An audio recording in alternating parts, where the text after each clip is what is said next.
Ghetto girl Evie is invited to a high-class wedding, but learn at the last second that she is the bride who is the center of attention. This supposed to be the story of the ugly duckling turned into a swan. However, the next second, she witnessed the butler slit the maid's throat with a knife, and all the guests were laughing and talking, watching this scene coldly. Not only that, the noble and elegant fiancé, whose personality is completely reversed, it turned out that he has survived thousands of years vampire, not only forced Evie to become a new vampire bride, but also forced her to exchange blood in order to strengthen his power. When she saw through all the lies, she was in jail and had no resistance. How should she fight back and escape? Hello, everyone. Today, Josie is going to share with you a scary vampire movie in 2022, an invitation. If you like vampire movies, don't miss it. Josie's channel is dedicated to discovering and introducing niche movies dedicated to the unique you. So please don't forget to like and subscribe so you don't miss any updates. At the beginning of the story, Evie, who has lost her parents in succession and accidentally sees an advertisement on the web page, which can be used to trace whether there are still relatives alive. Lonely and helpless, Evie decided to follow the instructions on the website and try to find her other relatives. She eagerly sent a blood sample to a genetic testing agency. Surprisingly, soon after, she was informed that she had a cousin in England. Evie anxiously contacted the cousin, and they met for dinner. His name is Olaf, and he tells Evie that his grandmother had a son with a black boyfriend, and it was a family scandal, and they kicked him out. Olaf really wants Evie to rejoin the family and find her way back into the family. Meanwhile, Olaf said that his family was going to hold a wedding in the suburbs recently, and he invited Evie to come with him and take the opportunity to meet his family again. With a desire for affection and strong curiosity, Evie accepted her cousin's invitation and came to England. When Evie got out of the car, she was shocked by the sight of a stately manor that looked like a royal palace. Not only that, but the gentle and dignified lord of the manor welcomed her himself, and the butler took her to the most luxurious room in the house, accompanied by an experienced and thoughtful maid. It was heaven on earth for Evie, where all her dreams and desires were fulfilled. One day, Evie noticed an oil painting on the wall. It was an elegant and noble woman. The maid introduced her that it was her mistress who had recently died. At night, Walter, the master of the manor, knocked on her door. With his handsome appearance and humorous conversation, he was the Prince Charming in Evie's mind. Before going to bed, she ran outside the castle at night. The manor was strangely quiet. Not far away, there was a small house, giving off distant lights. When she turned her head to look closely, she saw a woman who resembled the former mistress of the manor, standing at the window on the second floor, staring at her. This startled her out of her sleep. It was just a bad dream. Thirsty, she took the cup and went outside. Happened to meet the butler downstairs preaching. Unbeknownst to her, a black, sharp claw was approaching. When she realized something was wrong, she looked back, but there was nothing there. And she turned back, but found that the maid had been undetected standing in front of her. The maid persuaded her to hurry back to her room. Late at night in the castle, except in the bedroom, other places are not suitable for staying. As soon as he had spoken, the bell rang, and the butler had chosen one of the servants to come into the study and clean it. Evie was watching as he took the key to open the door. The servant entered the room and began to clean. She was wearing headphones and did not notice a dark shadow flash by. Soon all the candles in the room went out before her eyes. The next morning, when Evie opens her door, she finds the elders of her family already there, toasting her return. Evie did not notice that this group of relatives was a little too warm to her. On the other hand, in order to prepare for the banquet that night, the butler arranged for 2 servants to go into the cellar to get wine. The cellar was extremely dark and invisible. They joked with each other to relieve the depressing atmosphere. One of them was trying to get the wine out of the cellar when she was suddenly pulled by a hand. The 2 servants fled in panic and were eventually covered in dark shadows, unable to escape from the deep cellar. When Evie returned to her room, she saw a stunning dress next to a handwritten note that Walter had made for her dinner dress. Evie put on her dress and walked down the dinner aisle. Evie was approached by two well-behaved young women who claimed to be bridesmaids. One of them is lively and lovely Lucy, the other is elegant and cool Victoria. With another round of applause, Walter came out slowly. He came straight for Evie, and they danced the opening dance of the dinner party. Walter even took her to his own secret base.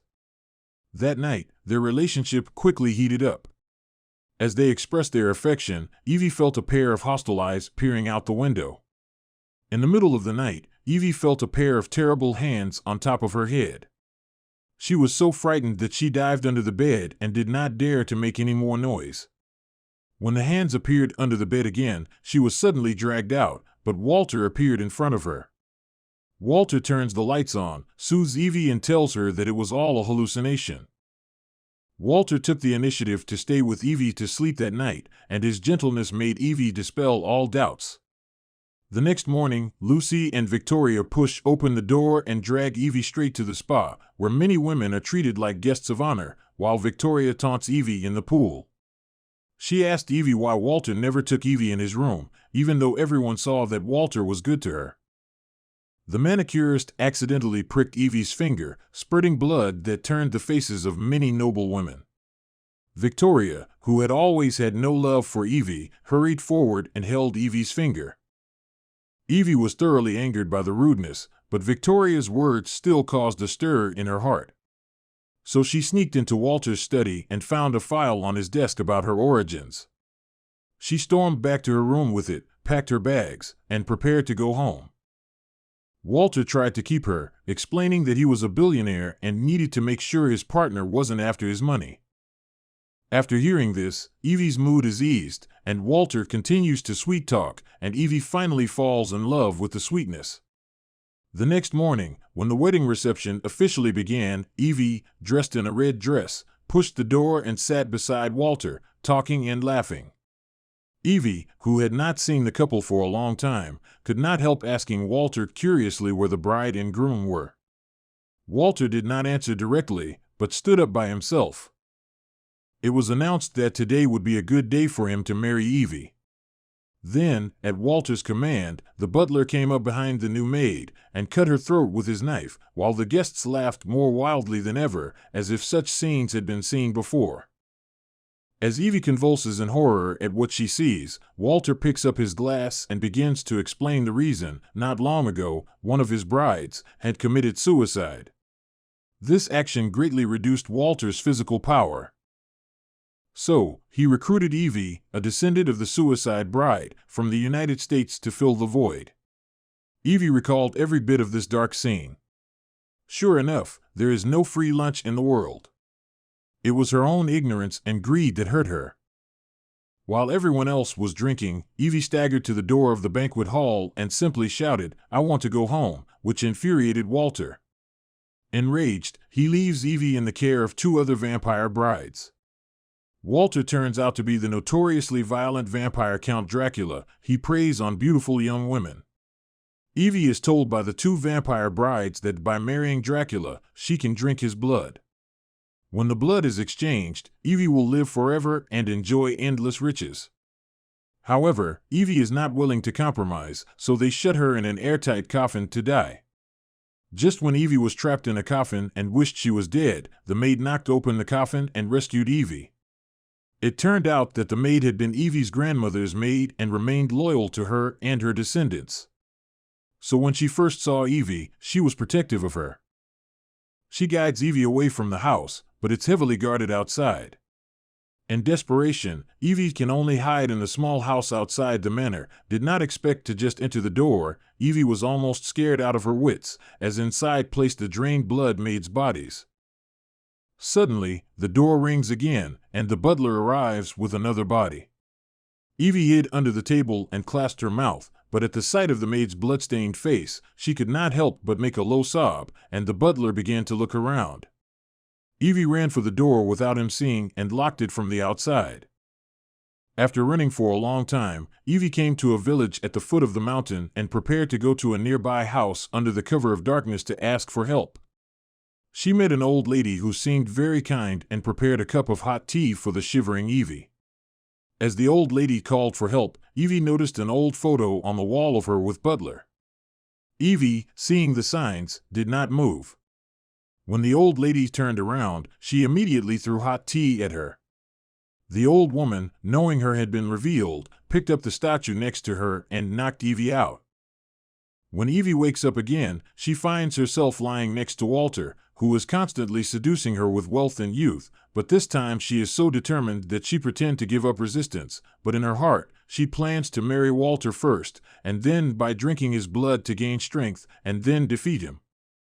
Evie, in her white wedding dress, knelt with Walter before the priest, supported by her clansmen. When she was asked if she would marry Walter, she thought of her grandmother and said the pious vows, but the faces of her loved ones kept flashing before her eyes. When Evie was so cooperative, Walter cut his wrist in desperation, and blood gushed down his arm. Without hesitation, Evie took his arm and bit it. Walter tried to draw on her arm, but she swept the candle to the floor, and the fire spread throughout the hall. As everyone panted, Evie grabbed a wooden candlestick and thrust it into Walter's heart. Watching Walter's handsome young face wither away. Victoria saw this scene. Furious to find revenge, Eway tightly grabbed the throat of Evie.